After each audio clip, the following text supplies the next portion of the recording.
Chers amis, je suis heureux de vous retrouver pour cette petite capsule vidéo autour de la communion spirituelle. En effet, sur le site des fraternités, vous allez trouver cette prière pour la communion spirituelle que je vous ai postée il n'y a pas bien longtemps, puisque c'est un petit peu cette dynamique qui va régir vos vies durant ces quelques temps de confinement dans lesquels nous sommes plongés. C'est vrai que de nos jours, il y a de nombreuses personnes qui sont baptisées et qui voudraient communier sacramentellement tous les dimanches et même chaque jour de la semaine, mais qui de facto ne peuvent pas recevoir le corps du Seigneur en nourriture, tout simplement parce que elles sont matériellement empêchées. Ça peut être, par exemple, ce temps de confinement, ça peut être un soldat qui est parti dans une mission et qui n'a pas dans cette région où il est d'aumônier militaire. Ça peut être une mère de famille qui est retenue à la maison par les soins de son nourrisson, un père de famille ou encore une étudiante qui ne peuvent participer à la messe en semaine parce que ils ont des obligations professionnelles, des obligations d'État. Ces personnes sont-elles condamnées à être privées de la grâce de l'Eucharistie? Alors, bien entendu que non. Elles peuvent faire ce qu'on appelle une communion spirituelle, c'est-à-dire une communion non sacramentelle, une communion de désir. C'est vrai que dans l'introduction à la vie dévote, Saint François de Sales dit à Philotée, qui est une fidèle laïque qui l'accompagne, qui vit dans le monde, il lui dit de recourir à cette pratique avec, avec ces mots. Il dit ceci: quand vous ne pouvez pas avoir ce bien de communier réellement à la Sainte Messe, communiez au moins de cœur, d'esprit, vous unissant par un ardent désir à cette chair vivifiante du Sauveur.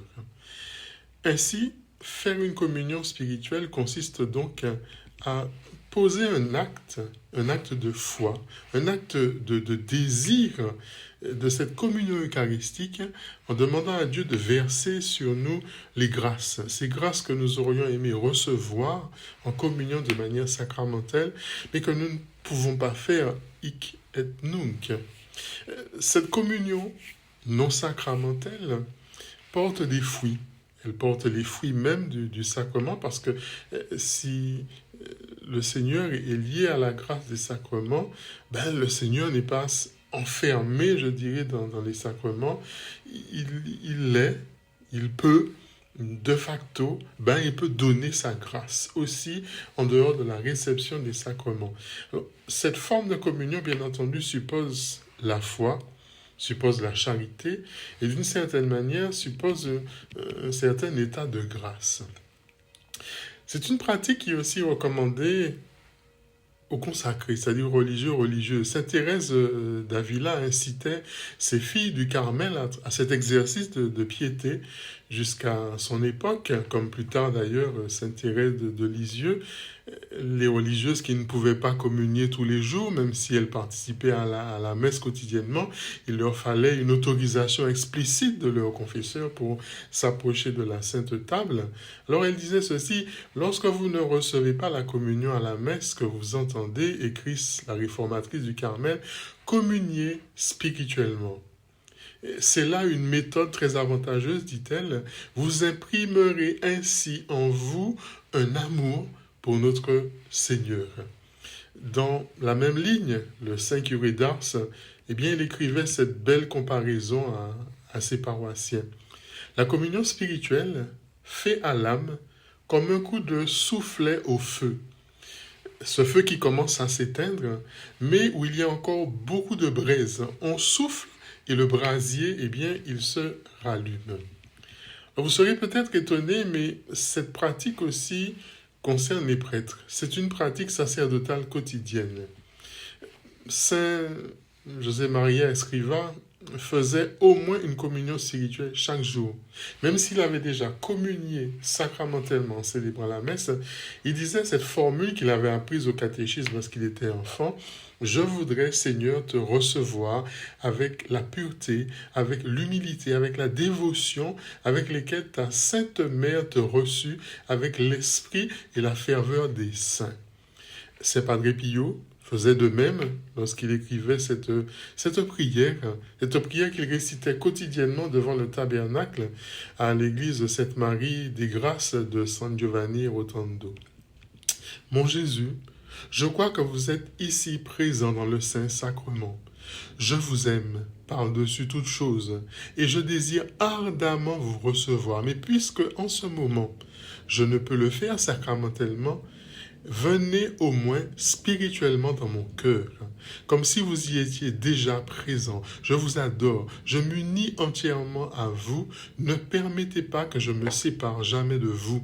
Jésus, mon bien, mon doux, mon amour, enflammez mon cœur d'amour afin qu'il brûle toujours d'amour pour vous. Chérubin, Séraphin qui adorait Jésus au Saint-Sacrement, nuit et jour, priez pour nous et donnez-nous la sainte bénédiction de Jésus et de Marie, au nom du Père, du Fils et du Saint-Esprit. Ça veut dire que cette communion spirituelle, elle peut s'ajouter à la communion sacramentelle quotidienne et pas seulement se substituer à elle. Alors, c'est un moyen qui est trop méconnu et qu'il m'importe de redécouvrir. Et ce temps de confinement, eh bien, nous en donne l'occasion. C'est vrai que déjà au XVIIIe siècle, Saint Léonard de Port-Maurice, prêtre capucin, disait « Ô salutaire communion spirituelle, trésor caché et connu de bien peu de chrétiens. Autant vous êtes précieuse, autant vous êtes peu connue et surtout peu pratiquée des chrétiens de nos jours. » Que dirait-il s'il venait interroger les fidèles d'aujourd'hui dans notre pays? Il est donc urgent de faire connaître, et je dirais même de conseiller cette communion spirituelle aux fidèles baptisés qui ne peuvent se rendre à la messe. Et l'occasion du confinement nous en donne l'expérience de le vivre tous les jours parce que on puise ces grâces dont on a besoin pour parvenir à cette grande sainteté.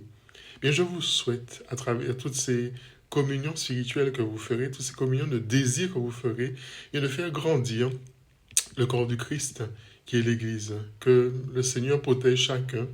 Prions particulièrement pour tous ceux qui sont en première ligne, les médecins, les infirmiers, et puis n'oublions pas nos frères malades, ceux qui sont mourants, ceux aussi qui sont partis, que le Seigneur les accueille en tout cas dans sa lumière.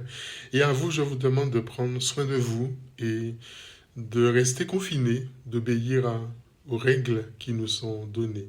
Que Dieu vous garde et je vous dis à très bientôt.